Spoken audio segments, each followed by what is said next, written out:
안녕하세요. 준학입니다. ISA 계좌라고 있죠. 오늘은 이제 그 얘기 좀 해볼게요. 이 계좌가 상당히 좋거든요. 정부에서 많은 혜택을 주고 있어요. 그래서 굳이 여러분들이 투자자가 아니다 하더라도 이 계좌는 꼭 한번 만드시는 게 좋을 것 같습니다. 여기서도 예금이나 이런 것도 가능하거든요.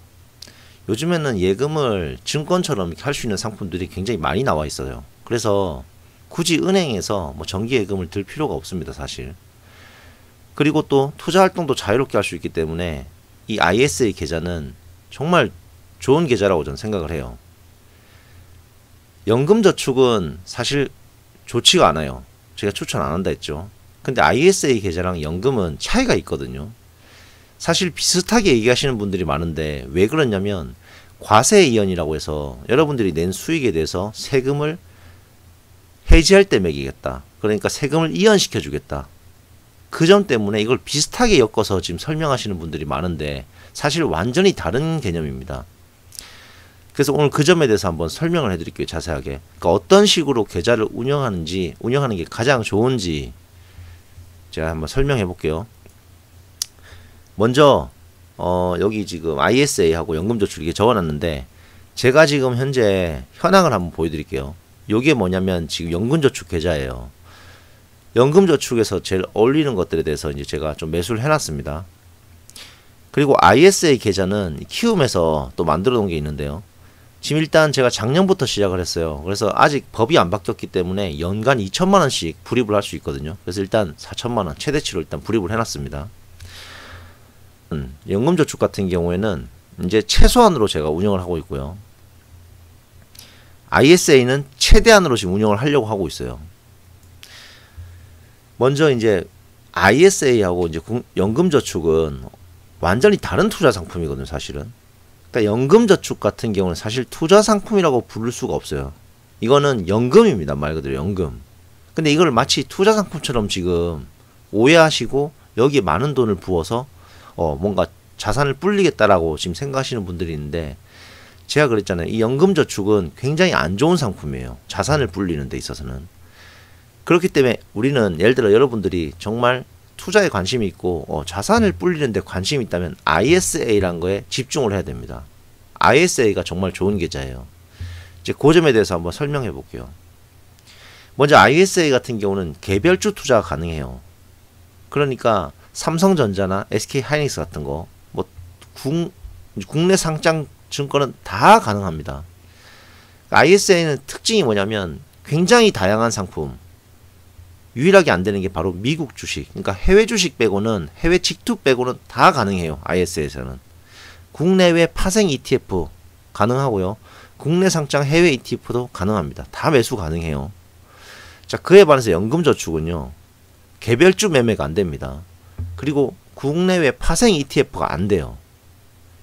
연금저축 같은 경우는 무조건 국내 상장 해외 ETF나 또는 국내 ETF, 주식형 ETF 있죠. 그것만 가능합니다. 그러니까 ETF on이라고 불러요, 얘는. 그러니까 쉽게 생각해서 조금이라도 뭔가 위험적인 요소가 있는 것들은 해당이 안 돼요. 매수가 안 된다는 소리예요. 그리고 ISA 같은 경우는 이제 과세 이연이라고 해서 소득이 자기가 발생했을 때 그 소득에 대한 세금을 뒤로 밀어주는, 해지할 때까지 밀어주는 그 기능이 있어요. 정부에서 이건 혜택을 주는 건데, 이게 굉장히 이제 좋은 거죠.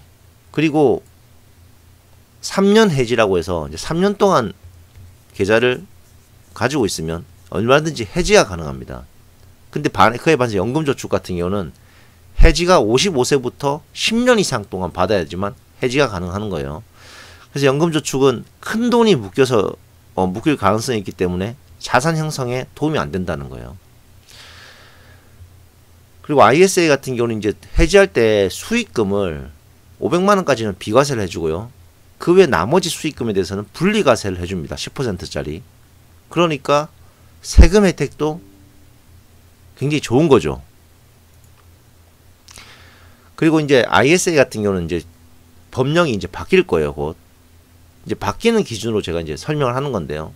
최대 5년 동안 2억까지 넣을 수 있어요. 근데 이게 개인당이기 때문에 혜택이 굉장히 많죠. 지금 과세, 그러니까 세금 관련해서 혜택이 많고 하기 때문에 이거를 개인당 한 개씩 예를 들어 만든다 치면 가족 구성원당 한 개씩 다 만들 수 있거든요.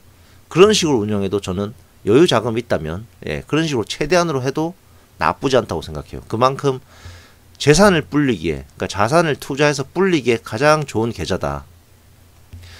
그리고 이 ISA 계좌 재생할 때는 이제 정부에서 이렇게 혜택을 많이 주는 이유가 요즘에는 자본이 많이 유출되는 경우가 많거든요. 해외 주식 직투나 이런 걸 하는 사람들이 많기 때문에 아마 그런 해외 자본들이 돌아올 가능성이 있습니다. 이 ISA 때문에라도. 그럼 ISA에서 어떤 걸 그럼 매수하면 좋은가? 대표적으로 그냥 하나 예를 들어 설명하자면, 예를 들어 뭐 타이거 미국 나스닥 100 레버리지 이런 게 있어요. 이게 지수를 2배 추종하는 상품이거든요. 이런 것들이 이제 IS에서 대표적으로 매수하기 괜찮은 애들이에요. 이런 것들은 연금저축에서는 매수가 안 됩니다. 왜냐하면 레버리지는 파생이거든요. 파생 ETF는 연금저축에서 매수가 안 되거든요. 반면에 이제 연금저축 같은 경우는 과세 이완하고 세액공제 들어가지만 이게 만기가 너무나 길어요. 그래서 자산 형성에는 도움이 안 됩니다. 오히려 마이너스가 된다고 했죠, 제가. 그래서 이 연금저축에 젊을 때부터 큰 돈을 넣는 거는 굉장히 큰 실수를 하는 거거든요. 그래서 절대 그런 걸 착각을 하면 안 됩니다. 말 그대로 이거는 투자 상품이라기보다는 연금 상품이라고 봐야 돼요. 그렇게 보는 게 적합해요. 그래서 이 연금저축에서 가장 어울리는, 그러니까 투자 상품을 하나 꽂자면은 예를 들어 배당주 있죠. 배당주 같은 게 연금저축에 하기가 가장 전 좋다고 생각하거든요. 뭐 예를 들자면 타이거 리치 부동산 인프라 있죠. 이런 거. 제가 그래서 이제 요것도 하나 매수를 했어요. 타이거 리치를. 또는 뭐 국채 투자. 전부 다 배당주입니다. 이것도 타이거 미국 국채 30년물. 이것도 배당이거든요. 이것도 지금 제가 매수를 좀 했죠. 이렇게 배당주 위주로 해주는 게 좋습니다. 연금저축은. 그러니까 이제 결론적으로 이제 말씀을 드리자면 ISA는 좀 공격적인 투자, 즉 자산을 불리기 위한 그런 투자에 적합한 그런 계좌고요. 이 연금저축은 말 그대로 투자라기보다는 연금이라고 이제 보셔야 돼요. 연금 말 그대로. 그렇기 때문에 너무 큰 돈을 넣어서 공격적으로 뭔가 운영을 할 수도 없게 만들어놨어요. 상품 자체도. 그렇기 때문에 배당주에 가장 잘 어울린다고 저는 생각을 하고요.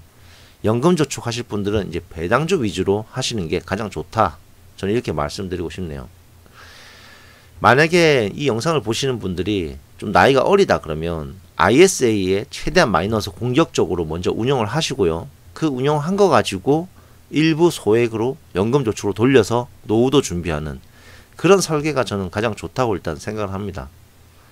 물론 저같이 이제 40대 아재들은 좀 여유 자금이 아무래도 이제 있을 가능성이 높으니까 IS에서 공격적으로 또 투자를 하시고 또 남는 돈은 연금저축으로 돌려서 뭐 노후도 준비하는 그렇게 바로 할 수도 있겠네요. 아무튼 이 성격이 다르다. 그래서 각 성격에 맞게 잘 운용하시는 게 좋다. 뭐 그렇게 말씀드리고 싶습니다. 이상입니다.